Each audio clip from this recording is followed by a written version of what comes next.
കേരളത്തില് മാത്രം ഏതാണ്ട് 1 കോടി 2022 കണക്കനുസരിച്ച് 1,24,00,000 വാഹനങ്ങൾ നമ്മുടെ സംസ്ഥാനത്ത് ഉണ്ട് എന്നാണ് രജിസ്റ്റർ ചെയ്യപ്പെട്ടതെന്നാണ് പറയുന്നത്.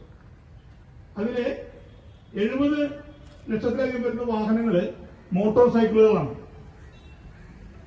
അതിന് ബസ്സുകളുടെ പൊതുഗതാഗതം നമ്മുടെ നാട്ടിലെ ജനങ്ങൾക്ക് ഏറ്റവും ചെലവ് കുറഞ്ഞ രീതിയിൽ യാത്രാ സൗകര്യം ഒരുക്കി കൊടുക്കുന്ന പൊതുഗതാഗത വാഹനങ്ങളുടെ എണ്ണം കണക്കിലെടുത്താൽ 7,500 ബസ്സുകളും 4,500 KSRTC ബസ്സുകളും അടക്കം ഏതാണ്ട് 11,000 വാഹനങ്ങൾ മാത്രമാണ് നമ്മുടെ നാട്ടിലെ പൊതുഗതാഗതത്തിനായി ഉപയോഗിച്ചുകൊണ്ടിരിക്കുന്നത്.